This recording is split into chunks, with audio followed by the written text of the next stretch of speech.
Todos a buzina tocai, Jesus em breve virá. A todo mundo a mensagem levai, Jesus em breve virá. Apresentamos o programa da Voz da Profecia, uma mensagem de fé e esperança que anuncia a volta do Senhor. Toda a Bíblia Sagrada é de suprema importância para nós, mas algumas porções do livro são particularmente significativas e entre elas está o 4º capítulo de Daniel. Ele encerra uma advertência contra a nossa principal fraqueza, o orgulho e a consequente independência de Deus.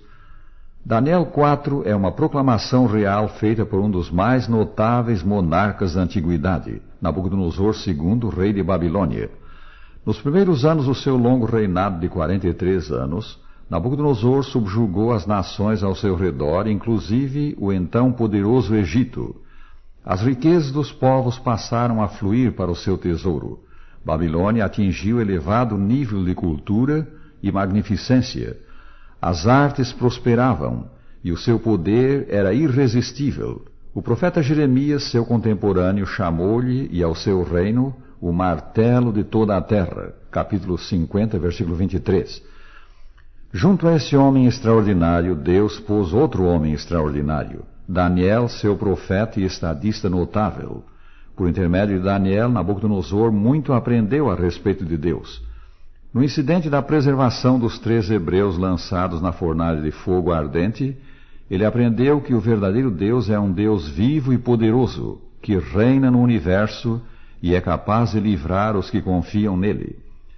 A despeito desse conhecimento, Nabucodonosor deixou-se possuir pelo orgulho, volveu costas a Deus, seguiu os seus próprios caminhos e governou seus súditos despoticamente.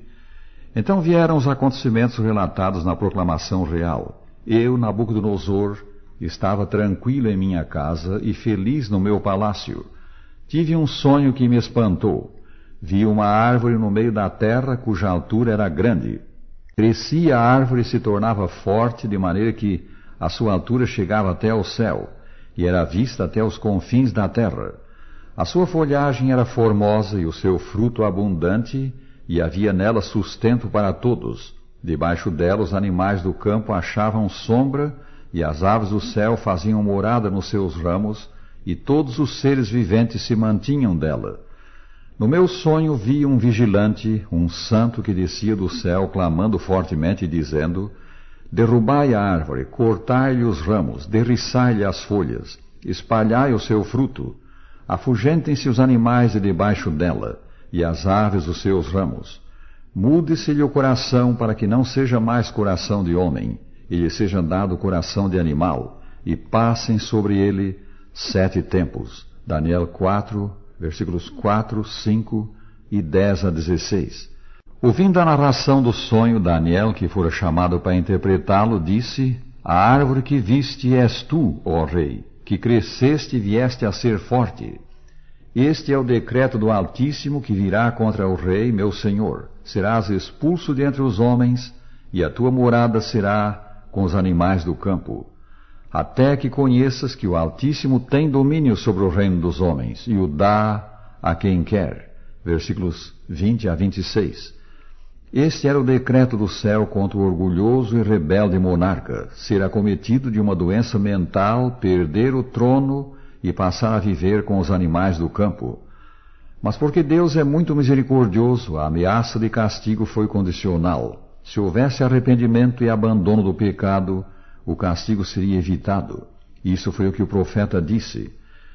Nabucodonosor, porém, persistiu no seu orgulho e em trilhar o caminho da sua própria escolha. Deus foi posto de lado. Ao cabo de 12 meses, passeando sobre o palácio real de Babilônia, falou o rei e disse, notemos a expressão de orgulho, não é esta a grande Babilônia que eu edifiquei para a casa real, com meu grandioso poder e para a glória da minha majestade? Versículos 29 e 30. Babilônia era efetivamente uma grande e ilustre cidade. Entre os edifícios que a tornavam célebre havia 3 suntuosos palácios reais, a torre-templo Etemenanque, de 7 andares e cerca de 90 metros de altura, só excedida em altura pelas pirâmides de Giza, no Egito. Outra famosa estrutura eram jardins suspensos, então considerados uma das 7 maravilhas do mundo. Praticamente tudo o que se via em Babilônia, ao tempo do incidente que estamos considerando, era obra de Nabucodonosor. Esta, dizia ele, pois, do alto do seu palácio, a grande Babilônia que eu edifiquei para a glória da minha majestade. Falava ainda o rei quando desceu uma voz do céu. A ti se diz, ó rei Nabucodonosor, já passou de ti o reino. Serás expulso dentre os homens, e a tua morada será com os animais do campo. No mesmo instante se cumpriu a palavra sobre Nabucodonosor.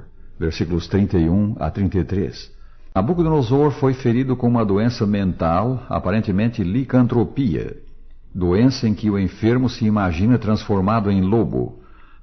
Uma tabuinha cuneiforme encontrada nas ruínas de Babilônia e que está agora no Museu Britânico, recentemente decifrada e publicada, contém o seguinte que parece referir-se à doença do rei.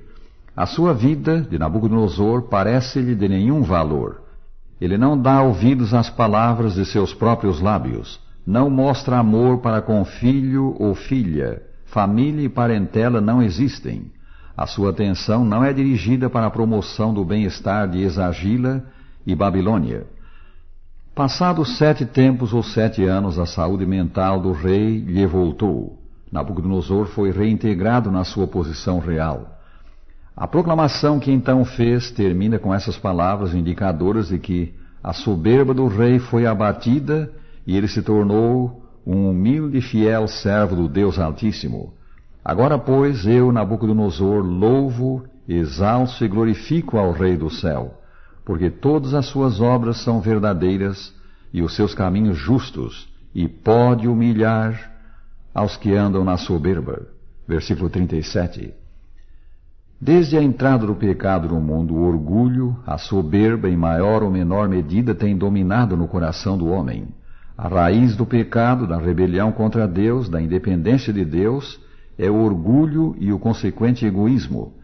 O pecado originou-se com Lúcifer, que aninhou no coração o orgulho, o desejo de exaltação. A Escritura diz a respeito dele, elevou-se o teu coração. Ezequiel 28, 17. Lúcifer se elevou ao ponto de querer ser igual a Deus. Ele próprio disse, serei semelhante ao Altíssimo. Isaías 14, 14. Lúcifer quis ser um Deus. Esse sentimento de exaltação, ele, após sua queda, implantou no coração do homem. No dia em que comerdes esse fruto, foi a sua palavra a Eva, sereis como Deus. Gênesis 3, 5. Sereis vós mesmos deuses. Assim foi o homem arrastado ao mesmo terreno em que Satanás tem estado, o terreno do orgulho, da independência de Deus, da rebelião contra Deus. O Criador foi tirado do seu lugar, do centro da existência, e o próprio homem posto no lugar dele. Independente de Deus, o homem faz o que lhe apraz, não o que Deus ordena. Esta atitude foi manifestada pelos construtores da Torre de Babel. Logo após o dilúvio, Deus disse a Noé e a seus filhos, sede fecundos, multiplicai-vos e enchei a terra. Mas seus descendentes disseram, vinde, edifiquemos para nós uma cidade e uma torre cujo topo toque até os céus, e tornemos célebre o nosso nome, para que não sejamos espalhados por toda a terra. Gênesis 11, versículo 4. Deus mandou encher a terra. Eles decidiram fazer o contrário e tornar célebre o seu nome. A mesma atitude foi manifestada pelo faraó do Egito ao tempo de Moisés. Tendo aquele servo de Deus falado a faraó, assim diz o Senhor Deus de Israel, deixa ir o meu povo para que me celebre uma festa no deserto. Faraó respondeu, quem é o Senhor, para que lhe ouça eu a voz, e deixe ir a Israel? Não conheço o Senhor, nem tampouco deixarei ir a Israel. Êxodo 5, 1 e 2. Há diferentes manifestações do orgulho. Uns se orgulham do seu saber, dos seus talentos, outros da sua riqueza, outros da sua posição social, outros da sua aparência física, outros da sua piedade pessoal, como o fariseu da parábola de Jesus, e há os que se orgulham de ser humildes. O orgulho se exalta até a vaidade, levando o agente humano a fazer de si mesmo um Deus. Ele desvia a afeição do homem do Criador para si mesmo, põe o próprio eu no trono do coração e lança fora aquele a quem esse trono por direito pertence. Assim, o orgulho move a rebelião contra Deus, leva o indivíduo a fazer a sua própria vontade em vez de a do Criador. Quem é o Senhor para que lhe ouça eu a voz? Disse o faraó do Egito. A mesma atitude é virtualmente manifestada toda vez que, diante de um mandamento divino e a nossa vontade, nós optamos por esta. O Sagrado Livro ensina que Deus aborrece o orgulho, a soberba, a arrogância, diz o Senhor, eu os aborreço. A Escritura diz mais, todo o que se exalta será humilhado, mas o que se humilha será exaltado. São Lucas 14, versículo 11.